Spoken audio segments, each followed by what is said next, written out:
2026-27ನೇ ಆಯವ್ಯಯದಲ್ಲಿ ರಾಮನಗರವನ್ನ ಸುಂದರೀಕರಿಸಬೇಕು, ರಾಮನಗರ ಪಟ್ಟಣದ ಸೌಂದರೀಕರಣ ಮಾಡಬೇಕು ಅಂತೇಳಿ ರಾಮನಗರ ನಗರಸಭೆ ಒಂದು ಮಹತ್ವದ ಒಂದು ತೀರ್ಮಾನವನ್ನ ಕೈಗೊಂಡಿತ್ತು.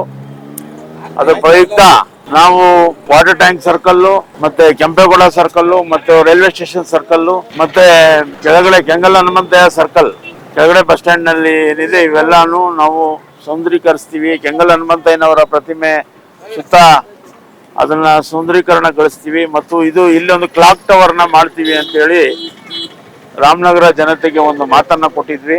ಅದ್ರ ಪ್ರಯುಕ್ತ ಈಗ ನಗರಸಭಾ ನಿಧಿಯಿಂದ 49.99 ಲಕ್ಷ ಅಂದ್ರೆ ಸುಮಾರು 50 ಲಕ್ಷದ ಮೊತ್ತದಲ್ಲಿ ನಾವು ಜಿಲ್ಲಾ ಕೇಂದ್ರವಾಗಿರ್ತಕ್ಕಂಥ ರಾಮನಗರದಲ್ಲಿ ಈ ಒಂದು ಐತಿಹಾಸಿಕವಾದಂತ ಒಂದು ಪಟ್ಟಣದ ಸೌಂದರೀಕರಣಗೊಳಿಸುವ ಸಲುವಾಗಿ ನಾವು ವಾಟರ್ ಟ್ಯಾಂಕ್ ಸರ್ಕಲ್ ಅಂತ ನಾವೇನ್ ಕರಿತೀವಿ, ಇಲ್ಲಿ ಕ್ಲಾಕ್ ಟವರ್ ಮಾಡ್ತೀವಿ ಅಂತ ಏನ್ ಮಾತು ಕೊಟ್ಟಿದ್ದೋ ಅದ್ರ ಪ್ರಕಾರ ಇವತ್ತು ಟೆಂಡರ್ ಅನ್ನ ಕರೆದು ವರ್ಕ್ ಆರ್ಡರ್ ಕೊಟ್ಟಿದ್ದೀವಿ.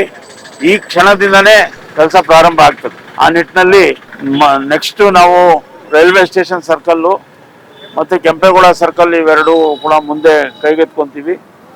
ಈಗ ಮೊದಲನೇದಾಗಿ ನಾವು ಕ್ಲಾಕ್ ಟವರ್ನ ಟೆಂಡರ್ ಕರೆದು ಈಗಾಗಲೇ ವರ್ಕ್ ಆರ್ಡರ್ ಕೂಡ ಕೊಟ್ಟಾಗಿದೆ ಕಾಂಟ್ರಾಕ್ಟರ್ಗೆ. ಹಾಗಾಗಿ ಇವತ್ತು ಗುದ್ದಲಿ ಪೂಜೆಯನ್ನ ನೆರವೇರಿಸಿ ಶಂಕುಸ್ಥಾಪನೆ ಮಾಡಿ ಆ ಭಗವಂತನಲ್ಲಿ ಯಾವುದೇ ವಿಘ್ನ ಇಲ್ಲದೆ ಈ ಕೆಲಸ ಪೂರ್ಣ ಆಗಲಿ, ರಾಮನಗರ ಜಿಲ್ಲಾ ಕೇಂದ್ರ ಇನ್ನ ಹೆಚ್ಚು ಸೌಂದರೀಕರಣಗೊಳಿಸೋ ನಿಟ್ಟಿನಲ್ಲಿ ರಾಮನಗರ ಜನರ ಸಹಕಾರ ಎಲ್ಲರಿಗೂ ನಮಗೆ ಸಿಗಲಿ ಅಂತ ಹೇಳ್ತಾ ನನ್ನ ಮಾತನ್ನ ಮುಗಿಸ್ತೀನಿ. ಕರುನಾಡು ಟೈಮ್ಸ್ ಚಾನೆಲ್ನಲ್ಲಿ ಸುದ್ದಿ ಮತ್ತು ಜಾಹೀರಾತು ನೀಡಲು ಈ ನಂಬರ್ಗೆ ಕರೆ ಮಾಡಿ.